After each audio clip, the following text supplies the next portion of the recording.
All right, can we talk about the Melania thing? Me with the disgraceful Jeffrey Epstein need to end today.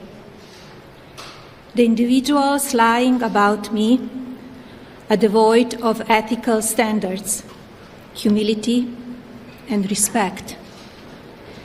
I do not object to their ignorance, but rather I reject their mean-spirited attempts to defame my reputation. I never been friends with Epstein. Donald and I were invited to the same parties as Epstein from time to time, since overlapping in social circles is common in New York City. And she just, out of the blue, out of nowhere, does a press conference talking about Epstein? Insane. I never had a relationship with Epstein or his accomplice, Maxwell. My email reply to Maxwell cannot be categorized as anything more than casual correspondence. My polite reply to her email doesn't amount to anything more than a trivial note. I am not Epstein's victim.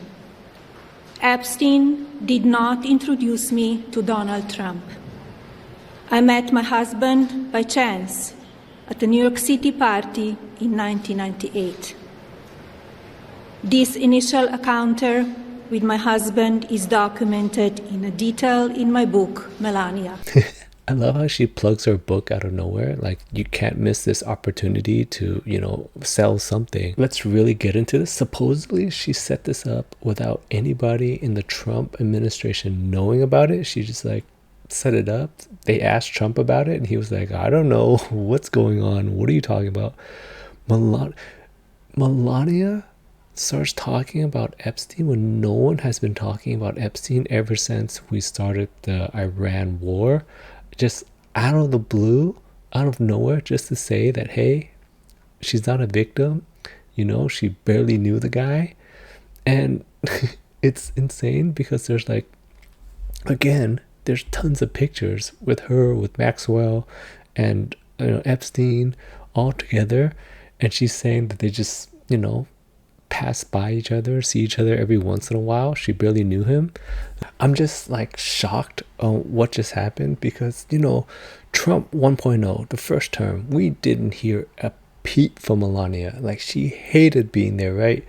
And then, Trump 2.0, she's around a little bit more. You see her do things, but she never talks. Ever. Maybe just Easter or something. She'll read a book every once in a while. She never talks. And then she does a solo press conference out of nowhere, and she drops this bomb. Now is the time for Congress to act. Epstein was not alone. She just blew up months and months and months of Kash Patel's spin that Epstein was alone. We've seen most of the files. Who, if anyone, did Epstein traffic these young women to besides himself? Himself. There is no credible information. None. If there were, I would bring the case yesterday.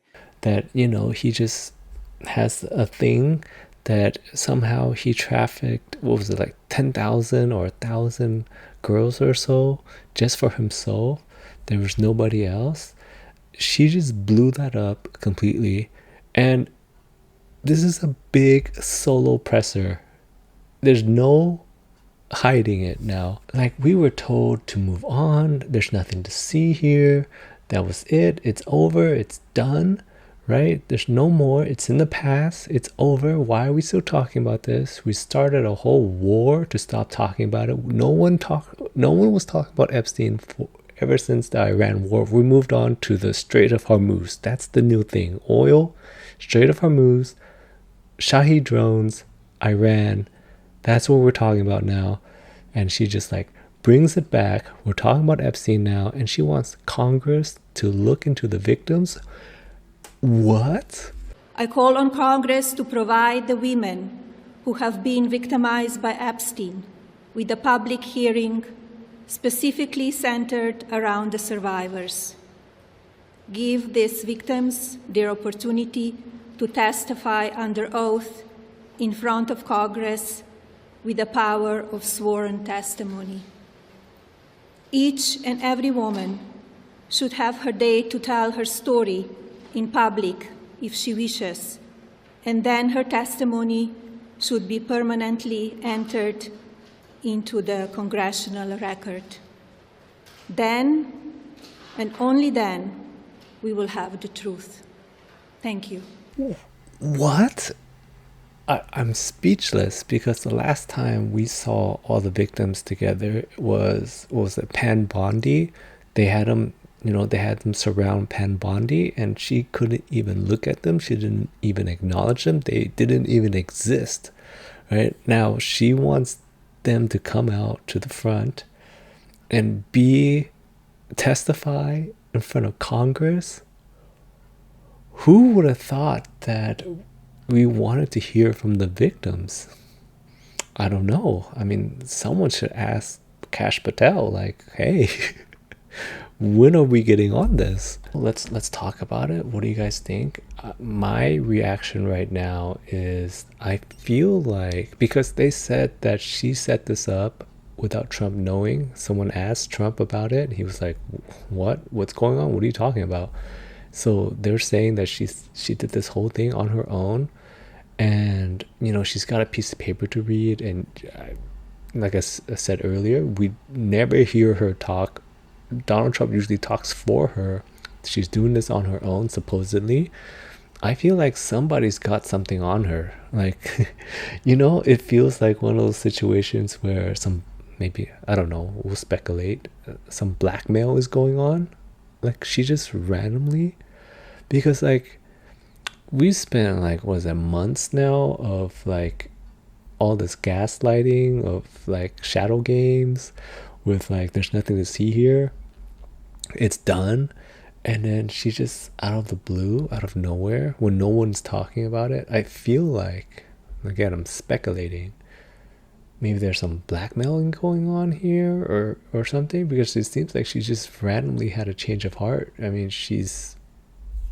I want to say she's like a full-on like trophy wife, right? You're just supposed to stand there and not be seen, or no, I'm sorry, be seen but not talk, right? That's basically what she did in the first term, and that's what she was doing for most of this term so far. She's just like kind of there.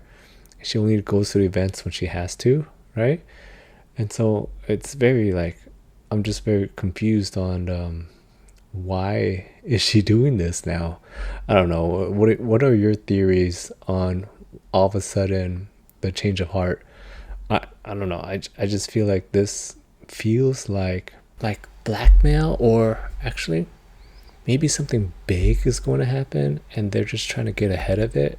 And the whole spin is like, oh, we didn't know this was going on. Why is she doing this? But maybe something big is going to happen, because you got to think about the Epstein files themselves. Like, they released half of it.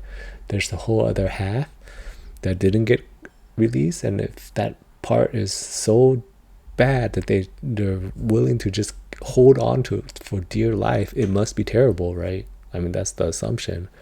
Maybe something is coming out, more is coming out, and they're just trying to get ahead of it. So who knows? What do you guys think?